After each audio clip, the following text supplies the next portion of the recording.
TV Mon. Aqui você se vê na TV.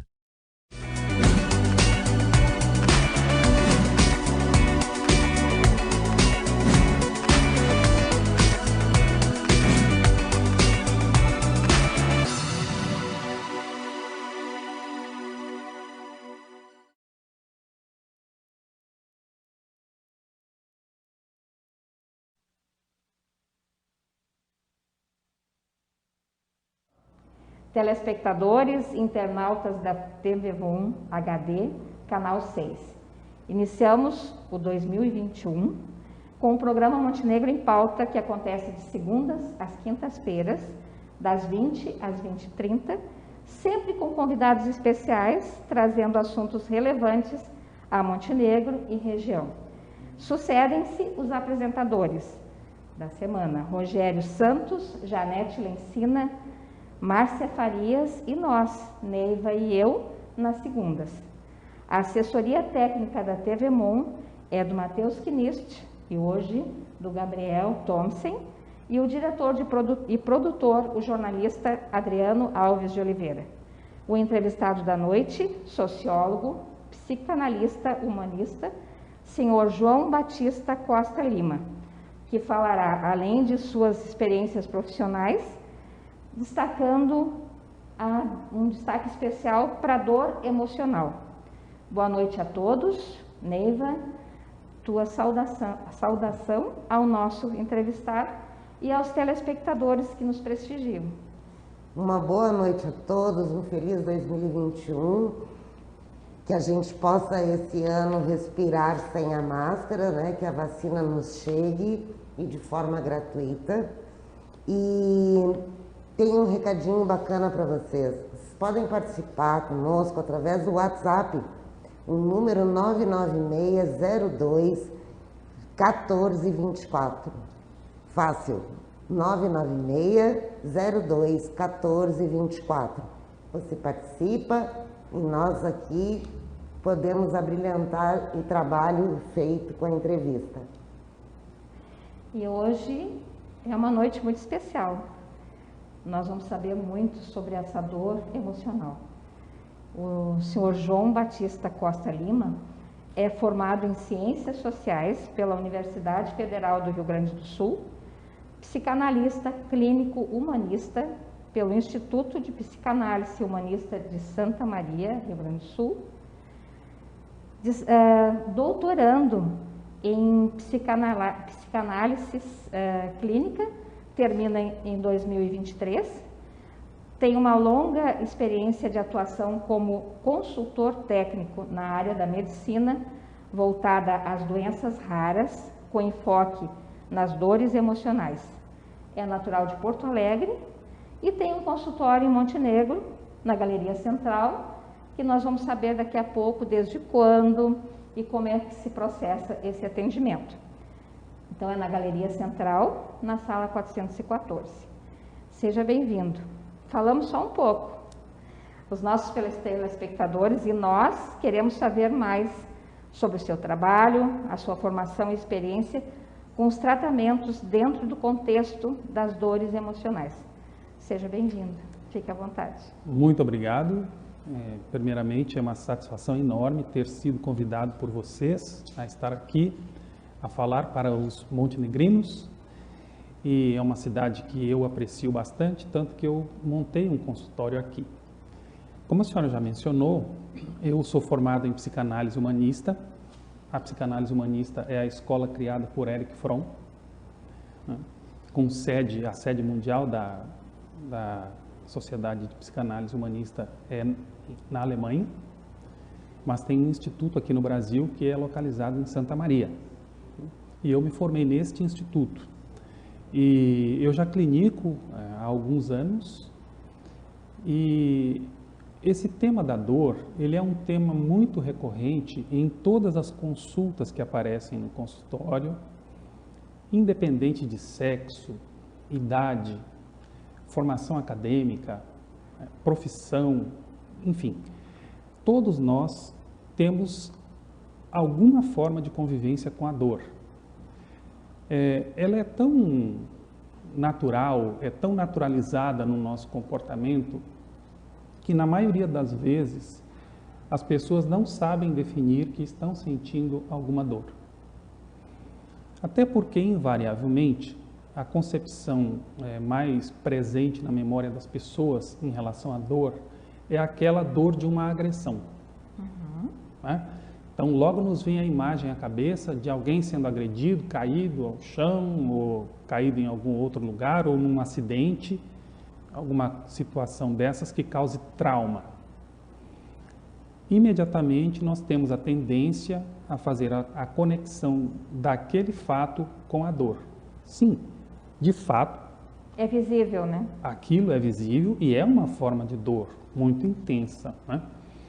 Porém, esse tipo de dor causada desta forma por traumas, por agressões, por acidentes ou coisas assim, elas tendem, com o passar do tempo, a serem controladas. A pessoa vai ser tratada clinicamente, vai tratar os sinais, as marcas que aquele trauma vai ter lhe deixado, e com o passar do tempo, ela vai ou esquecer aquela dor ou tê-la sob controle. Né? Mas é uma forma de dor. Agora, existem outras formas de dor, que estas são as mais difíceis de serem identificadas pelas pessoas. E quando eu digo assim, que todos nós temos alguma forma de convivência com a dor, eu não estou sendo exagerado, não. Para que nós tenhamos assim uma ideia, ao nascer, no momento em que nós nascemos, nós temos o nosso primeiro contato com a dor nesse mundo. É por isso que os bebês choram. Os seus pulmões se inflam de ar e a criança chora. Porque, segundo a medicina, esse inflar de ar nos pulmões do bebê causa uma dor imensa. E é até fácil de nós fazermos uma correlação. Quando nós estamos lá no útero materno, nós estamos respirando por outras vias que não seja através do ar que nós conhecemos aqui, né? É uma outra forma do ar chegar até nós. E nós estamos lá no útero, que é o mundo perfeito, é o mundo ideal. Estamos acomodados. Se fosse possível, ninguém gostaria até de sair de lá, né? Então, o primeiro contato com o mundo já é uma forma de nos causar dor. Porém, é possível que nós tenhamos dores que sejam anteriores ao nosso nascimento, durante o processo da concepção. Depende disso, é preciso se fazer um estudo histórico de como aquela vida foi formada, de como aquela criança foi gerada, né, em que ambiente e etc. Porque a criança no útero, ela tem memória. E ela sai de lá com estas memórias também. E estas memórias irão, em algum momento da vida futura daquele bebê, manifestar-se. Para o bem, para o mal, não importa, elas irão se manifestar. Né? É esta dor que está na nossa memória que nós chamamos de dor emocional, ou dor psíquica, ou dor mental, como queiram. A maior parte das pessoas não sabe que tem essa dor. E fica muito assustada quando descobre que é portador de uma dor assim, e que é esta dor que vem causando problemas e embaraços na sua vida, impedindo que ela atinja objetivos que ela traçou muito bem, planejou muito bem, idealizou da melhor maneira possível. E no momento exato da conclusão daquele projeto, na maior parte das vezes, ele é frustrado. E a pessoa não compreende por quê. Tende a atribuir este fracasso a outras coisas que não estejam dentro do contexto da dor. Até porque ela não compreende aquele fracasso como uma dor que está nela, que ela não conhece, que é latente. Então, esta é uma questão muito importante que as pessoas precisam passar a dedicar um tempo das suas vidas a tentar perceber, para que possam buscar ajuda profissional para isso. Eu vejo muito assim,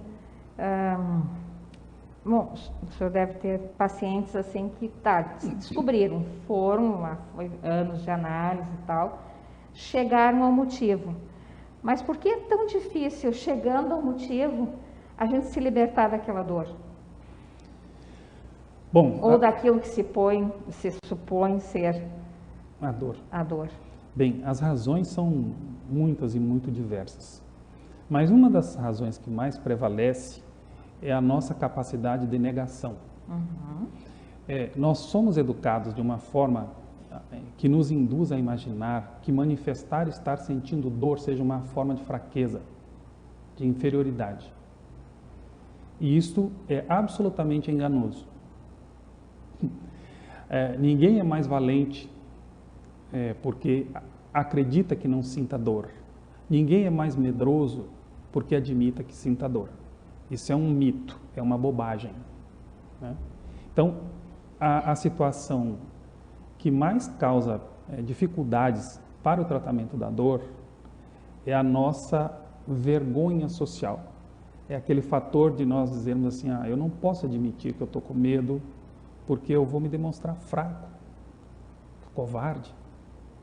E é o contrário, a pessoa é corajosa e valente exatamente porque ela enfrenta o problema.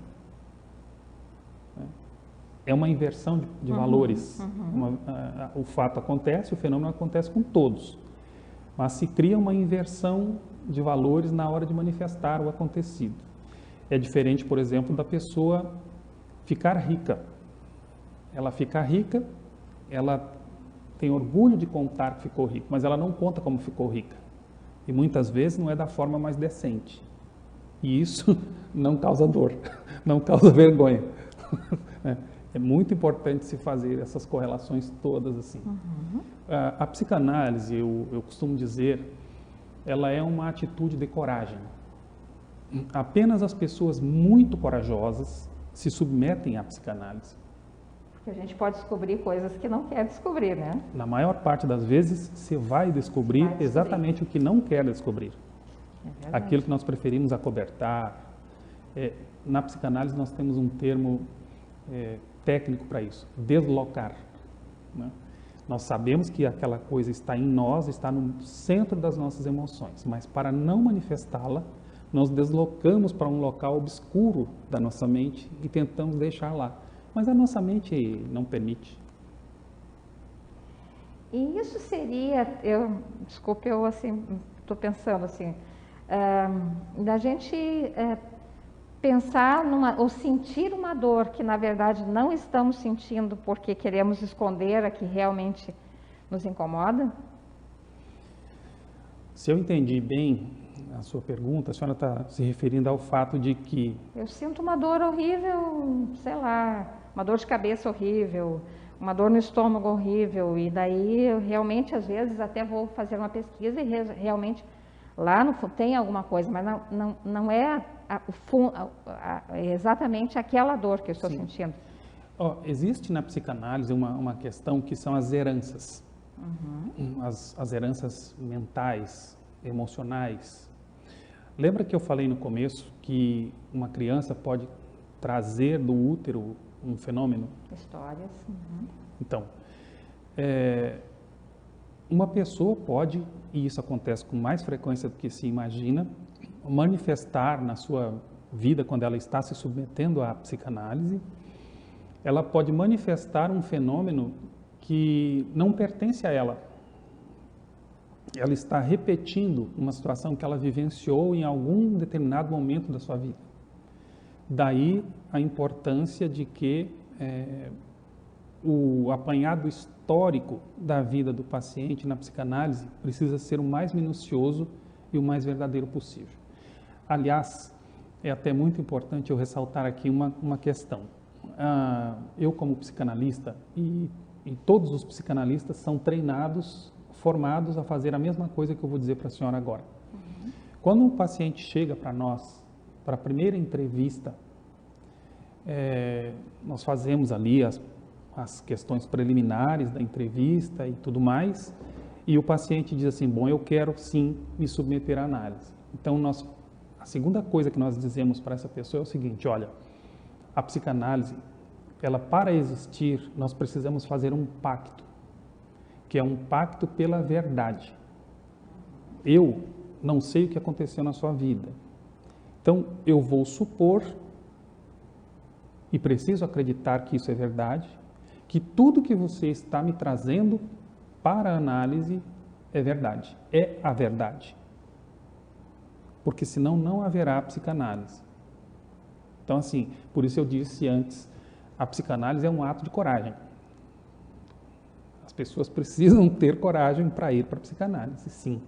Mas depois também que elas entendem o fenômeno, eu ainda não conheci nenhum paciente que não se apaixonasse pela psicanálise. Temos algum recadinho? Então, nós já temos 2 comentários do André Fernandes, da Cacá Pinheiro. Né? O André Fernandes nos dá os parabéns, principalmente a tia, pelo belo tema e a excelente abordagem. E a Cacá Pinheiro era nosso comentarista, mas agora ele está nos deixando, porque vai assumir a diretoria da SMIC, uma das diretorias do comércio, da Secretaria da SMIC. Parabéns, que tenha sucesso. Ele é uma pessoa muito especial. E a Cacá Pinheiro nos dá boa noite, né? E também nos parabeniza pelo programa e acha o tema super importante. Então, as pessoas estão afora a Janete Lessina, né? Que sempre. A Janete é professora, também faz uns programas nossos. E a Cacá é uma pessoa incrível, ela é presidente do CONDIM, do Conselho da Mulher, uma batalhadora, né, Neiva, em defesa das mulheres, né, do sofrimento, dos maltratos às mulheres, especialmente aqui da região. Ser combatido de todas as formas. Todas as formas de violência, né. Cacá, um beijão então para vocês. Pois é, então, o senhor é sociólogo. Sim, sou sociólogo. E o que o motivou assim para seguir adiante? Inclusive, eu preciso dizer isso, que eu admiro muito as pessoas assim que fazem uma faculdade, fazem um mestrado e vão para um doutorado. Eu acho isso de suma importância porque é o conhecimento, né, que a pessoa está buscando para atender melhor, para se realizar na profissão. Então, o senhor está fazendo agora um doutorado, é online? Como é que funciona? Não, é presencial. Presencial? É um doutorado formal, né, em psicanálise humanista. A sede dessa instituição é nos Estados Unidos e estamos lá. Respondendo a sua pergunta, né? Eu nasci em família de intelectuais. Eu tive assim esse privilégio, né? Eu considero isso um verdadeiro privilégio. Na minha família tem muitos professores, muitos artistas de várias áreas, escritores. Então, desde muito cedo, eu tive muitas influências para me conduzirem pelo caminho da formação intelectual. Isso foi esplêndido na minha vida. Para a senhora ter uma ideia, aos 17 anos eu estava estudando filosofia na universidade. Né? Aos 17 anos, isso sim. Exatamente. Depois eu estudei ciências sociais, né? Estudei antropologia, mas faltava um elo ainda para completar a minha formação acadêmica intelectual, por assim dizer, e era a psicanálise. E eu tive um exemplo de vida muito importante que, aos 20 anos de idade, eu travei conhecimento com a psicanálise. E naquela ocasião, eu recebi uma instrução de um tio meu, que eu fui falar com ele, ele era assim, meu guru, né, por assim dizer. Ele me disse assim, olha meu filho, o que tu está querendo fazer é uma coisa maravilhosa, tá? Mas eu te sugiro que não faça no momento. Eu falei, mas tio, o senhor sempre me incentivou a estudar. Ele, sim, e continuo te incentivando. Só que a psicanálise, ela exige coisas que tu ainda não tem para dar para a psicanálise. Aí me fez todo um histórico, assim, ele está velhinho ainda, mas ele ainda está vivo. Ele é um erudito, né?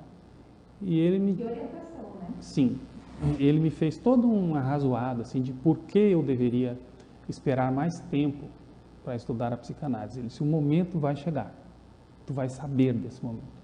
E foi assim, né?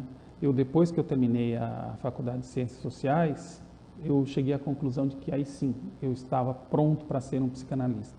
Porque eu tinha viajado por quase todo o mundo, eu já tinha estudado diversos outros cursos, eu conhecia 1001 coisas diferentes, todas voltadas para o campo da formação intelectual, e eu senti que naquele instante, sim, eu estava pronto para me tornar um psicanalista. E então eu fui procurar o curso de formação e aqui estou. Que bacana, né? E tem uma passagem, né, Neiva, assim, até a gente pode revelar, da nossa companhia de teatro Renascença, né? Que eles têm o senhor como um guru, né? Talvez é isso o termo? Então, o João é nosso assessor psicológico. Quando se montam os personagens, né, e nós temos essa preocupação de trazer um teatro verdade, né?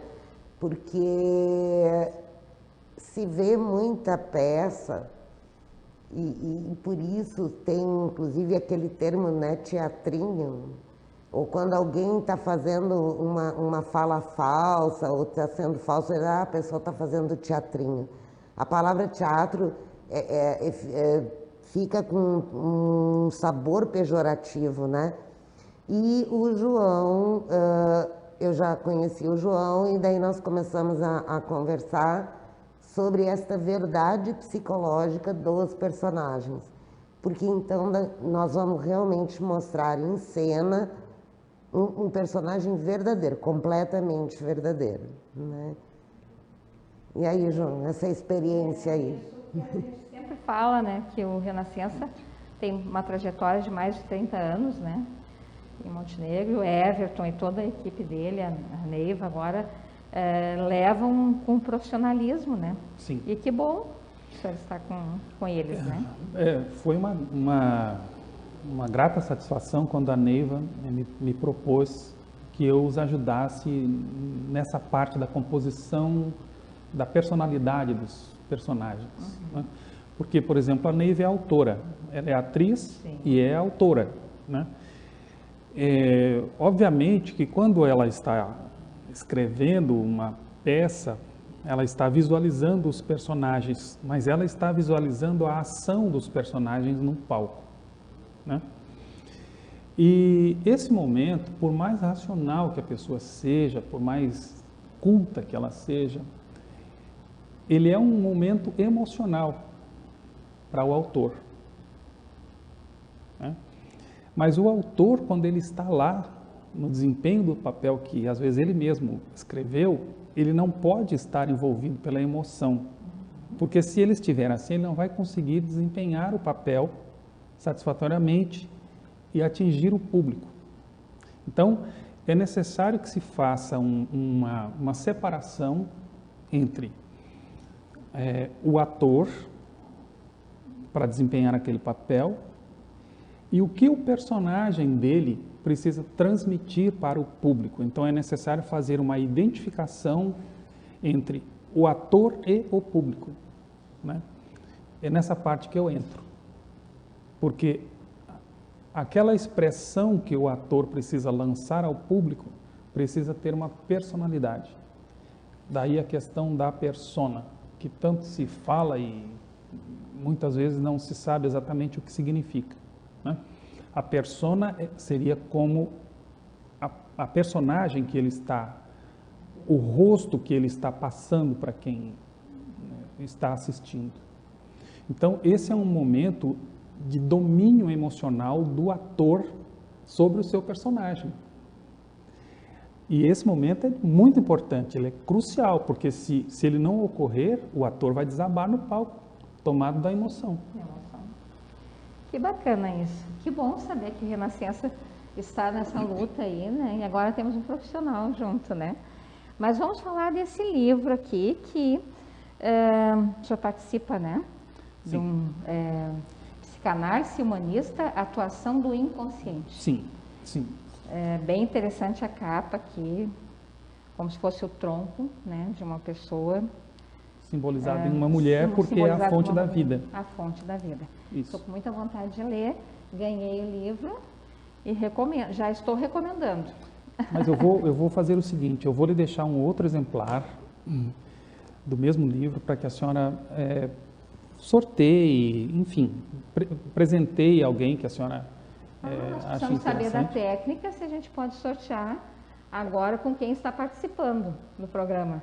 Né? Temos então, ainda temos chances, se o pessoal liguem para cá, vamos ver se pode ser feito agora. Sim. Então vamos sortear o livro também agora aqui nesse momento. E respondendo a sua questão, esse livro eu escrevi com várias outras pessoas, como a senhora pode ver aí, eu escrevi só um capítulo. O meu capítulo, ele trata sobre o ambiente emocional que envolvem as famílias onde haja um portador de doença rara. E tem uma razão para eu ter escrito esse texto. Eu trabalho, como a senhora mesmo mencionou na minha apresentação, há muitos anos na área da medicina, exatamente com doenças raras. E eu até não concordo muito com a terminologia de doenças raras, porque assim, são poucos doentes por cada um tipo de doença, mas são tantas doenças que aquelas pessoas juntas somam milhares de pessoas, né? Por exemplo, assim, hoje a medicina cataloga mais de 8.500 doenças ditas raras, né? Então a senhora soma 100 pacientes em uma, 50 noutra, 300 noutra, quando vê, Não são mais raras. não são tão raros assim, né? Mas tudo bem, vamos deixar que o termo seja utilizado desta forma, para caracterizá-los especificamente, não cair na vala comum da saúde, que é uma coisa completamente diferente mesmo. Mas o que sempre me preocupou e me chamou a atenção nesta situação é que neste ambiente não é só o portador da doença que se torna doente. Toda a família. Toda a família e mais outras pessoas em volta, Amigos, né? ao redor. Então, esta foi a razão de eu ter escrito este capítulo para colocar nesse livro, onde eu abordo, inclusive, também a questão do luto. Porque, Luto, né? exatamente, porque não se cumpre luto apenas por pessoas mortas. Isso é uma coisa importante de ressaltar. E o luto é uma dor muito forte. Neisa, nós já estamos nos 3 minutos, né? Temos. O tempo voa, né? Nós ainda temos uma mensagem da Andrissa Mariano. Ela nos dá boa noite e considera o tema muito importante. Um abraço para a Andressa. Pois é, nosso telespectador, então nós já estamos chegando ao final do programa e como sempre a gente de novo vai dizer que faltou muito ainda para se falar e para se comentar, mas a gente ainda vai se encontrar de novo, quem sabe, né, com um tema, mais algumas pessoas falando sobre o tema, psicólogo, psicanalista, e vamos ver se a técnica então consegue sortear e depois nós vamos ter aqui um vídeo mais ou menos assim, bem rapidamente, do trabalho então do senhor João Batista Costa Lima. Lembrando então que ele atende Montenegro e agora muito online, né? Atende online também. Excepcionalmente eu atendo presencialmente também, mas Dentro são casos excepcionais, por conta da pandemia, né? Sim, tudo complicado.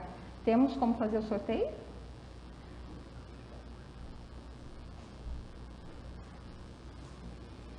Sim, temos.